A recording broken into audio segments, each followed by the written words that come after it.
Chapter 10, Section 1, Screencast. Here we go. Here are the three topics: westward expansion, Native Americans, and Texas independence. By the time that you get done with the screencast, you will be able to answer each one of these targets. The first one that we have up: summarize the reasons American settlers headed west. Okay, that's our learning target. Here are some of the reasons. If you want to write stuff down next to this, okay, then do it.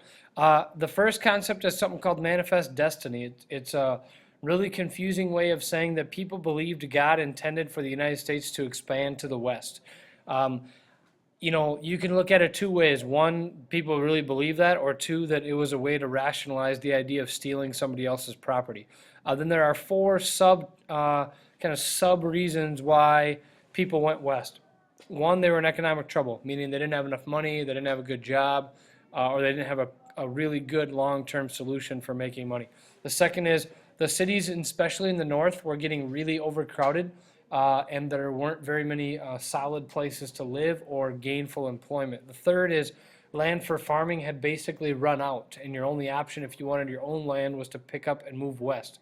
And then the fourth reason, according to the video clip that we watched today in class, is that people found out that there were opportunities to find gold and other riches farther in the west. Native Americans.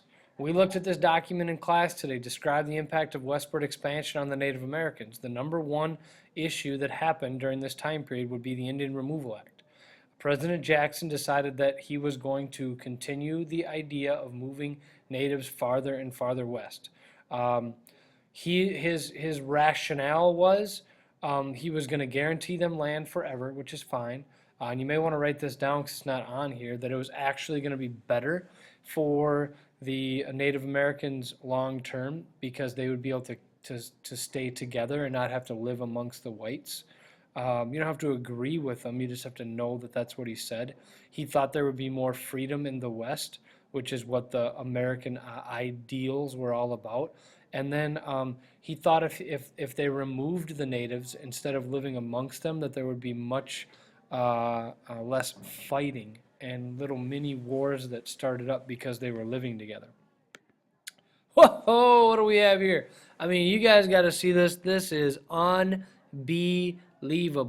So this is Bobby's school picture. I mean, have you ever seen anything like it? I mean, it is. Bobby, when I saw it, I just couldn't believe it. And I know you're not going to watch the screencast, so hopefully one of your friends texts you and tells you that you made the you made the screencast and you'll watch it for the first time in your life. I really hope that's the case. So what's the impact of the Indian Removal Act? Number one would be loss of land. Number two would be the Trail of Tears, an 800-mile journey basically where the U.S. government forced the natives to walk to their new land, and 4,000 people died, starvation, cold weather, fatigue, mistreatment, a bunch of different reasons.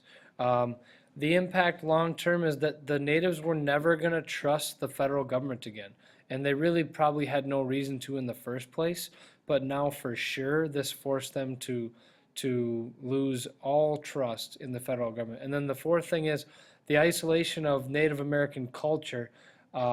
Jackson rationalized that if they stayed together, they'd be able to preserve their culture, but the problem is they moved them to lands that were unfamiliar, which made it really difficult for them to continue a lot of their cultural beliefs and ways because they were on unfamiliar land.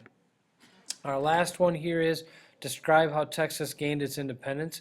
Texas used to belong to Mexico, and the United States basically just claimed it.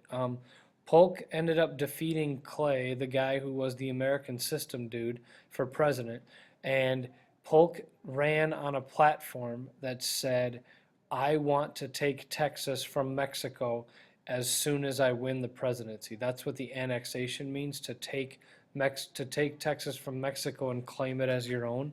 So U.S. annexes Texas in 1845.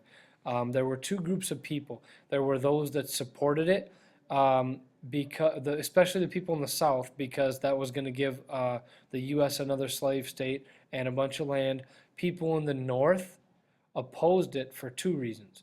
And I would write these down. One, because it was going to be a slave state and they didn't want that. And two, because they knew that if we took Texas from Mexico, they weren't just going to go, oh, okay, thanks for stealing it from us, that there was going to be another war. And we just got done with the Revolutionary War in the 1780s and then the War of 1812. And so basically we're in this pattern where we have a war every 30 years, and that's not what the U.S. government wanted to get into. So, oh, we got to go back here. So we went through the Texas gaining its independence, what the impact was of the Indian Removal Act, our friend Bobby, what the Indian Removal Act was, and reasons why people went to the West. So if you look at our first slide, why did we go? What did we do with them?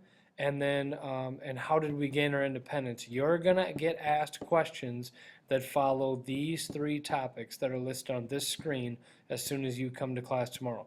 Now, a good idea for you would be to either pause this thing a couple times, rewind it and pause it a couple times and write down some of the stuff that I say, or for sure listen to it again once more before you come to class tomorrow.